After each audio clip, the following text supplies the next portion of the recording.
ಇನ್ನೊಂದು ಇಂಪಾರ್ಟೆಂಟ್ ಪ್ರಶ್ನೆ, ಸಾಮಾನ್ಯ ಮಕ್ಕಳು ಈ ಥರ ಎಲ್ಲ ಮಾಡಿದಾಗ ಅಪ್ಪ ಅಮ್ಮಂದ್ರೆ ತುಂಬ ಪ್ರೌಡ್ ಫೀಲ್ ಮಾಡ್ತಾರೆ. ನಿಮ್ಮ ತಂದೆ ತಾಯಿಯವರ ನೀವು ಈ ಪಾತ್ರ ಮಾಡಿದ್ಮೇಲೆ, ರಾಯರ್ ಪಾತ್ರ ಮಾಡಿದ್ಮೇಲೆ ಅವ್ರಿಗೆ ಏನು ಫೀಲ್ ಆಗಿತ್ತು? ನಮ್ಮ ಅಪ್ಪ ಹೇಳ್ತಾರೆ, ಕಳ್ಳ ನೋಡಿ ಹೆಂಗೆ ನಾಟಕ ಮಾಡ್ತೀಯಾನೆ ಅಂತ. ರಿಯಲಿ? ನಮ್ಮ ಅಪ್ಪ is A very practical man ಆಯ್ತಾ. ಓಕೆ. ಅವರು ದಿನ ಮಠದಲ್ಲೇ ಸೇವೆ ಮಾಡೋದು. ಹಾಂ, ಈಗಲೂ? ಹೌದು. ಅವ್ರ ಸರ್ವಿಸ್ ಮುಗ್ದಿದೆ, ಅವ್ರಿಗೆ ಮನೆಯಲ್ಲಿ ಕೂರಕ್ಕೆ ಇಷ್ಟ ಇಲ್ಲ. ಭಗವಂತ ನಂಗೆಲ್ಲ ಕೊಟ್ಟಿದ್ದಾನೆ, ನನಗೆ ಶಕ್ತಿ ಕೊಟ್ಟಿದ್ದಾನೆ, ನಾನು ಹೋಗಿ ದೇವರ ಸೇವೆ ಮಾಡಬೇಕು. ಅವ್ರು ಎಲೆ ಎತ್ತೋದ್ರಿಂದ ಹಿಡಿದು ಗೋಮೆ ಬಳಿಯೋದ್ರಿಂದ ಹಿಡಿದು ಎಲ್ಲ ಕೆಲಸ ಮಾಡ್ತಾರೆ ನಮ್ಮಪ್ಪ. ಎಲ್ಲಿ? ಮೈಸೂರಲ್ಲಿ ಮಠಗಳಲ್ಲಿ ಮಾಡ್ತಾರೆ. ಹೌದಾ? ಓಕೆ. ಅವರು ವಾಲಂಟಿಯರ್ ಆಗಿ ದಿನ ಬೆಳಗ್ಗೆ ಹೋದರೆ ಅವ್ರು ಬರೋದೇ ಸಂಜೆ. ಅವರು ಒಂದೇ ಹೊತ್ತು ಅವ್ರು ಊಟ ಮಾಡೋದು, ಸಂಜೆ ಹೊತ್ತು ಒಂದು ತಿಂಡಿ ತಿಂತಾರೆ. ಅವ್ರ ಲೈಫ್ ತುಂಬ ಧಾರ್ಮಿಕವಾಗಿ ಅವ್ರು ಅಳವಡಿಸ್ಕೊಂಡಿದ್ದಾರೆ. He is very happy. Nice. ಅವರು ಟಿ ವಿಲಿ ನೋಡಿದಾಗ ಹೇಳ್ತಾರೆ, ನನ್ನ ಮಕ್ಳಿಗೆ ನಿಮ್ಮ ಅಪ್ಪ ನೋಡಿ ನಾಟಕ ಮಾಡ್ತೀಯ ಅಂತ, ಕಳ್ಳ ನನ್ನ ಮಗ ಅವನು ಅಂತ. ಅದು ಸತ್ಯ ಕೂಡ. ಬಾ, ಇದು ನೆಕ್ಸ್ಟ್ ಡೈರೆಕ್ಟ್ ಚೆನ್ನಾಗಿದೆ, ಸತ್ಯ ಕೂಡ. ಯಾಕೆಂದರೆ ಆಗಲ್ಲ, ಆ ಲೆವೆಲ್ ಲೈಫ್ ಲೀಡ್ ಮಾಡೋಕ್ಕೆ ಯಾರ ಕೈಲೂ ಆಗಲ್ಲ. ನಾನು ಅದನ್ನು ಹೇಳಿದ್ರೆ ಅತಿಶಯೋಕ್ತಿ ಆಗುತ್ತೆ. ಅಲ್ಲಿ ನಾವು ಮಾಡ್ತಿರೋದು ಜಸ್ಟ್ ಎ ಮೀಡಿಯಮ್. ಕೈ ಮುಗಿತೀನಿ, ಇವತ್ತು ಎಲ್ರಿಗೂ ಕಷ್ಟ ಇದೆ ಇವತ್ತಿನ ಕಾಲಕ್ಕೆ. ಇವತ್ತು ಏರ್ತಿರೋ ಬೆಲೆಗೆ, ಇವತ್ತಿನ ಲೈಫ್ ಸ್ಟೈಲ್ಗೆ, ಇವತ್ತಿನ ಸ್ಕೂಲ್ ಫೀಸ್ ಲೆವೆಲ್ಗೆ ಪ್ರತಿಯೊಬ್ಬರೂ ಕಷ್ಟದಲ್ಲಿದ್ದಾರೆ. ಪ್ಲೀಸ್ ಹೋಗಿ ಗುರುನ ಕೇಳಿ, ಅವ್ರು ಕೊಡ್ತಾರೆ. ಅದಕ್ಕೋಸ್ಕರ ಅಷ್ಟೇ ಆ್ಯಕ್ಟಿಂಗ್ ಮಾಡ್ತಾ ಇರೋದು. ರಾಯರಿದ್ದಾರೆ. ಗಿವನ್ ಎ ಚಾನ್ಸ್, ಯಾವುದಾದ್ರು ಒಂದು ನಿಮ್ಮ ಹಿಂದಿನ ಘಟನಾವಳಿಗಳನ್ನು ಒಂದು ಎರೇಸ್ ಮಾಡಿ ಮತ್ತೆ ರೀರೈಟ್ ಮಾಡಬೇಕು ಅನ್ನೋ ಆಪ್ಷನ್ನ ರಾಯರು ನಿಮಗೆ ಕೊಟ್ಟರೆ ಏನು ಮಾಡಿ, ಯಾವುದನ್ನು ಮಾಡ್ತೀರ? ಒಂದು ತಾಕತ್ತು ರೀರೈಟ್ ಮಾಡ್ಬೋದು. ನನ್ನ ಹೆಂಡತಿ ಹತ್ರ, ಅಮ್ಮನ ಹತ್ರ ಕೆಲವೊಮ್ಮೆ ಹೇಳ್ತಾ ಇರ್ತೀನಿ, ನಾನು ಚೆನ್ನಾಗಿ ಓದಬೇಕಾಗಿತ್ತು ಅಂತ. ಓದಬೇಕಾಗಿತ್ತು. ನಾನು ಆ ಟೈಮಲ್ಲಿ ಒಂದು ಸ್ವಲ್ಪ ಹಿಂದುಳಿದ್ಬಿಟ್ಟೆ. ಚೆನ್ನಾಗಿ ಓದಬೇಕಿತ್ತು. ನನಗೆ ಎಬಿಲಿಟಿ ಇತ್ತು. ನಾನು ಸೀರಿಯಸ್ಸಾಗಿ ಓದಬೇಕಾಗಿತ್ತು. ಯಾಕೆಂದರೆ ನಮ್ಮ ಅಪ್ಪ ಅಮ್ಮ ಇಬ್ಬರು ವಿದ್ಯಾವಂತರು. ನಾನು ಚೆನ್ನಾಗಿ ಓದ್ಬೋದಾಗಿತ್ತು. ನೋವು ಇದೆಯಾ ಅಮ್ಮಂಗೆ ಅಪ್ಪಂಗೆ? ಇವನು ಓದಬೇಕಾಗಿತ್ತು, ಏನೋ ಆಗಬೇಕಾಗಿತ್ತು ಇವನು ಅಂತ. ಅಪ್ಪಂಗೆ ಇರ್ಬೋದು, ಅಮ್ಮಂಗಿಲ್ಲ. ಯಾಕೆಂದರೆ ಅಮ್ಮ ಈಗ ಸ್ವಲ್ಪ ಎಲ್ಲ ಬಿಸ್ನೆಸ್ ಮಾಡಿ ಆದಮೇಲೆ ಅಮ್ಮ ಇಷ್ಟಾರು ಆದಿಯಲ್ಲಪ್ಪ ದೇವ್ರ ದಯೆ ಅಂತ ಸಂತೋಷ ಪಡ್ತಾರೆ. ಬಟ್ ಅಪ್ಪಂಗಿದೆ ಅದು. ಈ ನನ್ನ ಮಗಂಗೆ ಒಂಚೂರು ಎಬಿಲಿಟಿ ಇತ್ತು, ಇವನು ಯಾಕೋ 2 ಲೀಟ್ರ್ ಬಾಟ್ಲಿಗೆ ಬರೀ ಒಂದು 200 ml ನೀರು ತುಂಬಿಸ್ಕೊಂಡು ಖುಷಿ ಪಡ್ತೀಯಾನೆ ಅನ್ನೋ ಥರ ಫೀಲಿಂಗಲ್ಲಿ ಅವ್ರು ಇದ್ದಾರೆ. ನಿಮಗೆ ಫೀಲ್ ಆಗುತ್ತಾ ಯಾರೋ ಸಾಫ್ಟ್ವೇರ್ ಕಂಪ್ನಿಯವ್ರು ನೋಡಿದಾಗ ಅಥವಾ ಇನ್ನೆಲ್ಲೋ ಎಂಪ್ಲಾಯ್ ನೋಡಿದಾಗ? ಅವ್ರನ್ನ ನೋಡಿದಾಗ ಫೀಲ್ ಆಗಲ್ಲ. ಬಟ್ ನನಗೆ ಓದೋ ತಾಕತ್ತಿತ್ತು ಸರ್. ನಾನು ಸ್ವಲ್ಪ ಸೀರಿಯಸ್ ಆಗಿ ಇರಬೇಕಿತ್ತು ಆ ವಯಸ್ಸಲ್ಲಿ. ಆವಾಗ ನಾನು ಪೋಲಿ ಅಲಿದೇ ಇದ್ದಿದ್ರೆ ಬಹುಶಃ ಇನ್ನೊಂಚೂರು ಒಳ್ಳೆ ವಿದ್ಯಾವಂತ ಆಗ್ತಿದ್ದೆ. ನಾನು ಅದನ್ನು ರೀರೈಟ್ ಮಾಡೋಕೆ ಇಷ್ಟಪಡ್ತೀನಿ. ನಂಗೆ ತುಂಬ ಇಷ್ಟ ಅದು. ಬಟ್ ಆಗಲ್ಲ ಬಿಡಿ, ಅದು ನನ್ನ ಆಸೆ. ಬಟ್ ಅದು ಯಾವತ್ತೂ ಈಡೇರದೇ ಇರೋ ಆಸೆ. ಅದಕ್ಕೆ ನಂಗೆ ಸಿಕ್ಕದವ್ರಿಗೆಲ್ಲ, ಚಿಕ್ಕ ಹುಡುಗರು ಯಾರೇ ಬಂದು ನೀವು ರಾಯರ ಪಾತ್ರ ಚೆನ್ನಾಗಿ ಮಾಡ್ತೀರ ಅಂದಾಗ ನಾನು ಹೇಳೋದಿಷ್ಟೇ, ಚೆನ್ನಾಗಿ ಓದಿ. ಸರಸ್ವತಿನ ಒಲಿಸ್ಕೊಳ್ಳಿ, ದುಡ್ಡು ಬರುತ್ತೆ. ಲಕ್ಷ್ಮಿ ಬರ್ತಾಳೆ. ಇವತ್ತಿನ ಕಾಲಕ್ಕಂತೂ ದುಡ್ಡು ಈಸಿಯಾಗಿ ಬರುತ್ತೆ. ನೀವು ಆನ್ಲೈನ್ ಅಪ್ಲಿಕೇಶನ್ ಹಾಕಿದ್ರು 50,000 ಕ್ರೆಡಿಟ್ ಲಿಮಿಟ್ ಇರೋ ಒಂದು ಕ್ರೆಡಿಟ್ ಕಾರ್ಡ್ ನಿಮ್ಮ ಮನೆಗೆ ಬಂದುಬೀಳುತ್ತೆ. ಇವತ್ತಿರೋ ಆಪರ್ಚುನಿಟಿಗೆ ದುಡ್ಡು ಬರುತ್ತೆ. ಓದಿ ಪ್ಲೀಸ್, ಓದಿ. ನನಗದು ತುಂಬ ನೋವಿದೆ ನಾವು ಓದಿಲ್ಲ ಅನ್ನೋದು. ನಿಮ್ಮನ್ನು ಇಷ್ಟಪಡುವ ಎಲ್ಲ ರಾಯರ ಭಕ್ತರಿಗೆ ಅಥವಾ ಕಲಾ ಬಂಧುಗಳಿಗೆ, ಕಲಾಪ್ರಿಯರಿಗೆ ಏನು ಹೇಳೋಕೆ ಬಯಸ್ತಾರೆ? ಪರೀಕ್ಷಿತ್ ಸರ್ಪಶಯನ. ಏನಿಲ್ಲ ಸರ್, ನಾನು ನನ್ನ ಕರ್ತವ್ಯಗಳನ್ನು ಹೀಗೆ ಮಾಡ್ತಾ ಇರ್ತೀನಿ, ನನ್ನ ಕೆಲಸಗಳನ್ನು ಹೀಗೆ ಮಾಡ್ತಾ ಇರ್ತೀನಿ. ರಾಯರ ಭಕ್ತರು ಯಾವತ್ತೂ ನನಗೆ ಸ್ನೇಹಿತರು. ನಾನು ಯಾರನ್ನೂ ಫ್ಯಾನ್ಸ್ ಅಂತ ಕರೆಯಲ್ಲ, ನನಗೆಲ್ಲರೂ ಫ್ಯಾನ್ಸ್ ಅಂತ ಕರೆಯುವಷ್ಟು ದೊಡ್ಡ ಕಲಾವಿದನೂ ನಾನಲ್ಲ. ಆ್ಯಂಡ್ ನನಗೆ ಆ ಒಂದು ಸ್ಥಾನಮಾನನೂ ಬೇಡ. ನನಗೆಲ್ಲರೂ ಕೂಡ ಫ್ರೆಂಡ್ಸ್. ಹಿರಿಯರಿಂದ ಕಿರಿಯರ್ವರೆಗೂ ಎಲ್ಲರೂ ನನ್ನ ನೋಡಿ ಇಷ್ಟಪಡ್ತಾ ಇದ್ದೀರಾ. ಆ್ಯಂಡ್ ನೀವೇನು ಅಂದ್ಕೊಂಡಿದ್ದೀರಾ, ನಿಮ್ಮ ಎಕ್ಸ್ಪೆಕ್ಟೇಷನ್ ಏನಿದೆ ಅದನ್ನು ಪರೀಕ್ಷಿತ್ ಯಾವತ್ತೂ ಕೂಡ ನಿಮಗೆ ನಿರಾಸೆ ಮಾಡಲ್ಲ. I promise you that. ನನ್ನ ಲೈಫಲ್ಲಿ ಒಂದಷ್ಟು ಸ್ಟ್ಯಾಂಡರ್ಡ್ಸ್ ಇದೆ, ಅದನ್ನು ನಾನು ಮೇಂಟೈನ್ ಮಾಡ್ಕೊಂಡು ಹೋಗ್ತೀನಿ. ಅದರಲ್ಲಂತೂ ಏನು ತೊಂದರೆ ಇಲ್ಲ. ಆಮೇಲೆ ನಿಮಗೆ ಕಷ್ಟ ಬಂದರೆ, ಸುಖ ಬಂದರೆ, ನೋವು ಬಂದರೆ, ನಲಿವು ಬಂದರೆ, ಏನೇ ಬಂದರೂ ತುಂಬ ಘಂಟಾಘೋಷವಾಗಿ ಹೇಳ್ತೀನಿ, ಗುರು ರಾಯರಿದ್ದಾರೆ. ನೀವೇನು ಮೌಢ್ಯ ಅನ್ಕೋಬೇಡಿ ಅಥವಾ ಸುಮ್ಮನೆ ಗ್ಲೋರಿಫೈ ಮಾಡ್ತೀಯಾನೆ ಅನ್ಕೋಬೇಡಿ. You feel that power. ಹೋಗಿ ಅವ್ರ ಹತ್ರ ಮೊಣಕಾಲೂರಿ ಬೇಡ್ಕೊಳ್ಳಿ. ನಿಮ್ಮ ಸಮಸ್ಯೆಗೆ ಪರಿಹಾರವಾದರೂ ಸಿಕ್ಕಬಹುದು, ಅಥವಾ ಸಮಸ್ಯೆಯನ್ನು ಪರಿಹಾರ ಮಾಡಿಕೊಳ್ಳೋ ಶಕ್ತಿ ಆದರೂ ನಿಮಗೆ ಸಿಗ್ಬೋದು. ಅದು ನಿಮ್ಮ ಕರ್ಮಾನುಸಾರ ನಿಮಗೆ ಸಿಗುತ್ತೆ. ಅದಕ್ಕೆ ಆ ಸಾಲುಗಳನ್ನು ಮತ್ತೆ ನೆನಪಿಸ್ಕೊಂಡಿದ್ದು ನಾನು. ಸಮಸ್ಯೆಗಳನ್ನು ರಾಯರ ಹತ್ರ ಹೇಳಬೇಡಿ, ಸಮಸ್ಯೆಗಳಿಗೆ ಹೇಳಿ ನನ್ನ ಬಳಿ ರಾಯರಿದ್ದಾರೆ. ಎಂಥ ಒಳ್ಳೆ ಸಾಲುಗಳಿದೆ. ಹೌದು. ಮಂತ್ರಾಲಯದಲ್ಲಿ ದೊಡ್ಡ ದೊಡ್ಡ ಅಕ್ಷರಗಳಲ್ಲಿ ನೋಡಿದಾಗ ಒಂದು ಒಳ್ಳೆ ಕಾನ್ಫಿಡೆನ್ಸ್ ಬಂದ್ಬಿಡುತ್ತೆ. ಹೌದು, ಇದು ನಾನು ಅನುಭವಿಸಿದ್ದು. ಖಂಡಿತ ಸರ್. ಹೌದಲ್ವಾ? ನಾವು ಅಷ್ಟು ಗಟ್ಟಿಯಾಗಿ ಬದುಕಬೇಕು. ಆಮೇಲೆ ಇವಾಗ ನೋಡಿ, ನೀವೇ ನನ್ನ ಜೊತೆ ಎಂಟೈರ್ ನನ್ನ ಲೈಫ್ ಹೆಚ್ಚು ಕಮ್ಮಿ ಮಾತಾಡಿದ್ರಿ. ಹಾಂ, ಇದರಲ್ಲಿ 80 ಭಾಗ ನೀವು ರಾಯರ ವಿಚಾರಣೆ ಮಾತಾಡಿದ್ದೀರ. ಅಂದಮೇಲೆ ನನ್ನ ಮೇಲೂ ಕೂಡ ತುಂಬ ಗುರುತರವಾದ ಜವಾಬ್ದಾರಿ ಇದೆ. ಪಾಯಿಂಟ್. ನಾನು ಎಲ್ಲೋ ಒಂದು ಕಡೆ ಏನೋ ಹುಚ್ಚುಚ್ಚಾಗಿ ಆಡ್ಕೊಂಡು ಅವರ ಎಲ್ಲರ ಭಾವನೆಗಳಿಗೆ ನನಗೂ ಧಕ್ಕೆ ತರಕ್ಕೆ ಇಷ್ಟ ಇಲ್ಲ. ಆರಾಮಾಗಿರ್ತೀನಿ, ರಿಸರ್ವ್ಡ್ ಆಗಿ ಇಂಟ್ರೋವರ್ಟ್ ಆಗಿ ಹೆಂಗಿರ್ಬೋದೋ ನಾನು ಹಂಗಿರ್ತೀನಿ. Are you an introvert? ಹೌದು, ನಾನು ಜಾಸ್ತಿ ಯಾರ ಹತ್ರ ಮಾತಾಡೋಕೆ ಹೋಗಲ್ಲ. ಅಥವಾ ಆಂಬಿವರ್ಟ್? ಅಂದರೆ ಎಲ್ಲಿ ಯಾರ ಜೊತೆ ಎಷ್ಟು ಬೇಕೋ ಅಷ್ಟು ಹಂಗೆ ಅಷ್ಟೇ. ಇನ್ನೇನು ಮಾತಾಡೋದು ಇವತ್ತು? ಎಷ್ಟೇ ಮಾತಾಡಿದ್ರು 5 ನಿಮಿಷದ ಮೇಲೆ ಮಾತಾಡೋಕೆ ಏನಿರಲ್ಲ ಇವತ್ತು. ನಾನು ಎಕ್ಸ್ಟ್ರಾವರ್ಟ್ ಆದರೆ 5 ನಿಮಿಷದ ಮೇಲೆ ಏನು ಮಾತಾಡಲಿ ನಿಮ್ಮ ಹತ್ರ? ಇವಾಗ ನಿಮ್ಮ ಹತ್ರ ನಾನು ಎಂಟೈರ್ ಲೈಫ್ ಕತೆ ಕೇಳ್ಬಿಟ್ರಿ ನೀವು. ಓದಿದ್ದೇನು, ಬರ್ದಿದ್ದೇನು, ಏನು ಕೆಲಸ ಮಾಡಿದೆ, ನಿನ್ನ ಫೀಲಿಂಗ್ ಏನಯ್ಯ ಎಲ್ಲ ಕೇಳ್ಬಿಟ್ಟು ಕತೆ ಬಂತು. ನೆಕ್ಸ್ಟ್ ಟೈಮ್ ನೀವು ನಂಗೆ ಸಿಕ್ಕಿದ್ರಿ, ನಿಮ್ಮ ಹತ್ರ ನಾನು 5 ನಿಮಿಷಕ್ಕಿಂತ ಹೆಚ್ಚಿಗೆ ಏನು ಮಾತಾಡಲಿ? ಚೆನ್ನಾಗಿದೆ ಹರೀಶಣ್ಣ, ಚೆನ್ನಾಗಿದೆ, ಅಷ್ಟೇ ಲೈಫ್. ಇನ್ನೇನಿದೆ? ನೀವು ನನ್ನ ಇಂಟರ್ವ್ಯೂ ಆದಮೇಲೆ ನಿನ್ನ ಲೈಫಲ್ಲಿ ಏನಯ್ಯ ನಡೀತು ಅಂದರೆ ಒಂದು 2 ನಿಮಿಷ ಮಾತಾಡ್ಬೋದು. ಅದು ಸೋ ಪ್ರಾಕ್ಟಿಕಲ್ ಅಲ್ಲ ನೀವು? ಅಂದರೆ 100% practical level. Don't call me practical, call me normal. Okay, I tell you one thing. ನನಗೆ ಭಾಳ ಗಮನ ಸೆಳೆದಿದ್ದೇನಪ್ಪ ಅಂದರೆ, ನಮ್ಮ ಪರೀಕ್ಷಿತ್ ಸರ್ಪಶೇನವರ ಇನ್ಸ್ಟಾಗ್ರಾಮಲ್ಲಿ ಒಂದು ಟ್ಯಾಗ್ಲೈನ್ ಹಾಕೊಂಡವ್ರು ಅವರು. ಏನು ಕಾಮನ್ ಮ್ಯಾನ್ ಅದ? Common man with uncommon dreams. Common man with uncommon dreams. ನನಗೆ ತುಂಬ ಇಷ್ಟ ಅದು. ನನಗೆ ಗೊತ್ತಿಲ್ಲ ಈ ರಂಗದಲ್ಲೇ ನಾನು ಎಷ್ಟು ನನಗೆ ಮುಂದೆ ಹೋಗೋಕ್ಕಾಗತ್ತೋ ಇಲ್ವೋ, ನನಗೆ ಅವಕಾಶಗಳು ಸಿಗುತ್ತೋ ಇಲ್ವೋ. ನನಗೆ ಗಮನ ಸೆಳೆದಿದ್ದು, ನೀವು ಪಾರ್ವತಮ್ಮ ರಾಜ್ಕುಮಾರ್ ಅವ್ರ ಜೊತೆ ಒಂದು ಫೋಟೋ ಹಾಕಿದ್ರಿ. ಆಕೆ ಮಹಾತಾಯಿ, ಸುಳ್ಳು ಹೇಳೋದಿಲ್ಲ. ರಾಘವೇಂದ್ರ ವೈಭವ ಆವಾಗ ನಮ್ಮ MS ರಾಮಯ್ಯ ಸಾಹೇಬ್ರದ್ದು ಒಂದು ಸೆಟ್ಟಲ್ಲಿ ನಡೀತಾ ಇತ್ತು. ಫೋನ್ ಬಂತು ಸೆಟ್ಗೆ.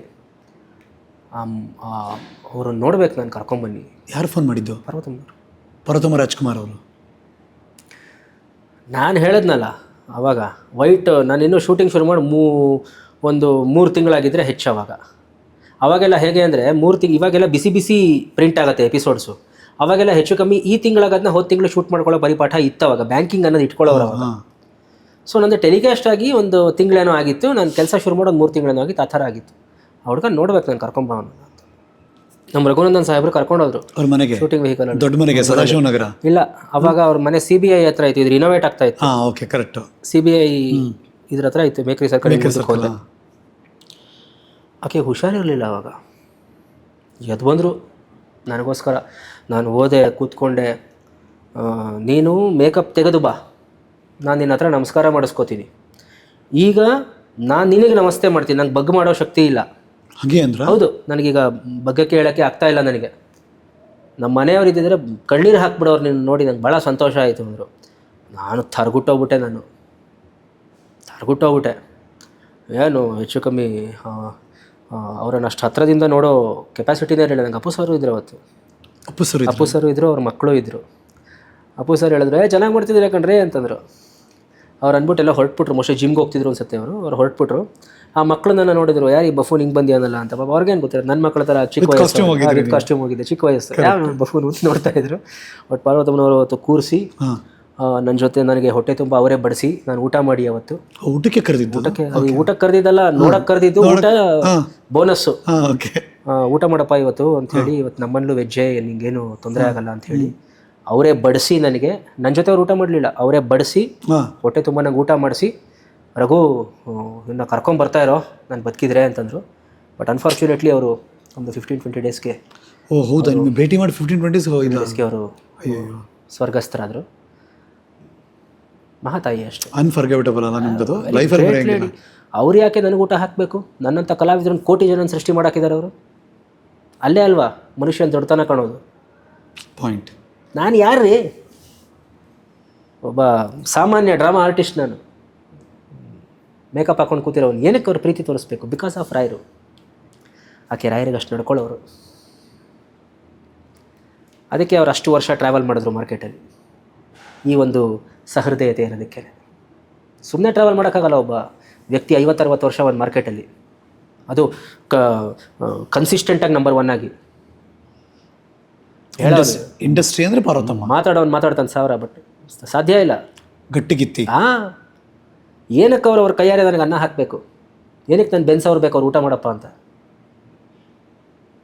ಅದು ಒಬ್ಬ ಕಲಾವಿದರು ಕೊಡ್ತಿದ್ದ ಬೆಲೆ. ಅವರು ಏನಾದ್ರು ಹೇಳಿದ್ರ? ಕೊನೆಗೆ ಹೇಳಿದ್ರು, ನಮ್ಮ ಮನೆಯವ್ರು ಇದ್ದಿದ್ದರೆ ಇವತ್ತು ತುಂಬ ಸಂತೋಷ ಪಡೋರು. ಅಣ್ಣವರಿದ್ದರೆ?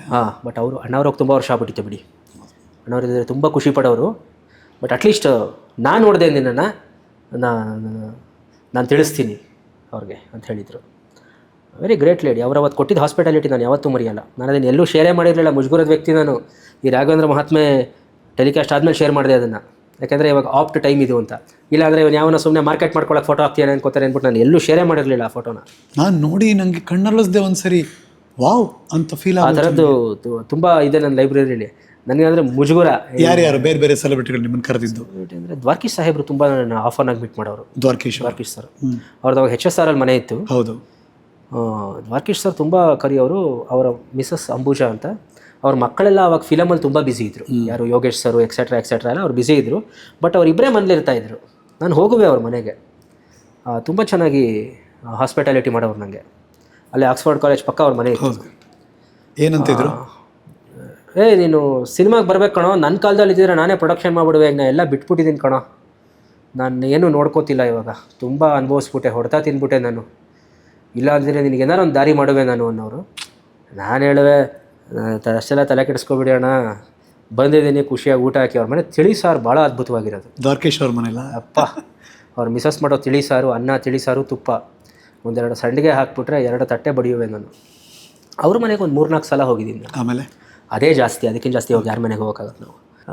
ನಮ್ಮ ಪ್ರೊಡ್ಯೂಸರ್ ಮನೆಗಂತೂ ವಾರಕ್ಕೊಂದಿನ ಊಟಕ್ಕೆ ಹೋಗುವೆ. ಅದೇನು ಕಮ್ಮಿ ಮನೆ ಅನ್ಕೋಬೇಡಿ, MS ರಾಮಯ್ಯ ಅವ್ರ ಮನೆ ಅದು. ಯಾರ ಮನೆ? MS ರಾಮಯ್ಯ ಅವ್ರ ಮನೆ. MS ರಾಮಯ್ಯ ಅವ್ರ ಮನೆ. ಓಕೆ.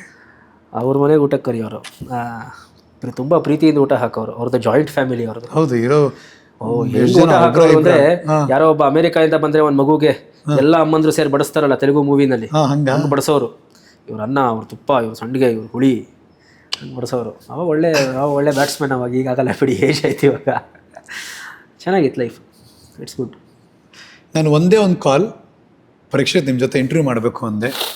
ಬಹುಶಃ 1 ಸೆಕೆಂಡು ಯೋಚನೆ ಮಾಡಿಲ್ಲ ಅನ್ಸುತ್ತೆ ನನ್ನ ಪ್ರಕಾರ. ಶೋರ್ ಇಷ್ಟೇ ಅವ್ರ ವಾಪಸ್ ಅವರಿಂದ. Thank you.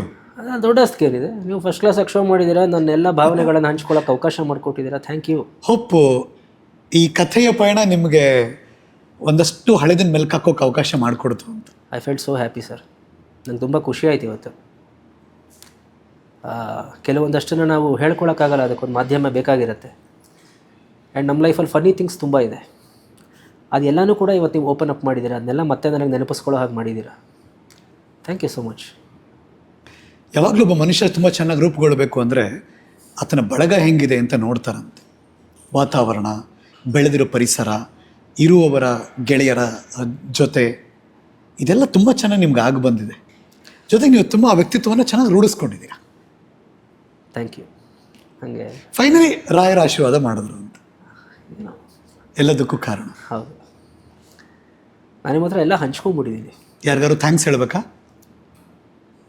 ತುಂಬ ಜನ ಕೇಳಬೇಕು. ಅಪ್ಪ ಅಮ್ಮಂಗೆ ಸಹಜವಾಗಿ ಹೇಳಲೇಬೇಕು. ನನ್ನೆಲ್ಲ ಕಷ್ಟ ಸುಖಗಳಲ್ಲೂ ಅವ್ರ ಜೊತೆಗಿದ್ದಾರೆ.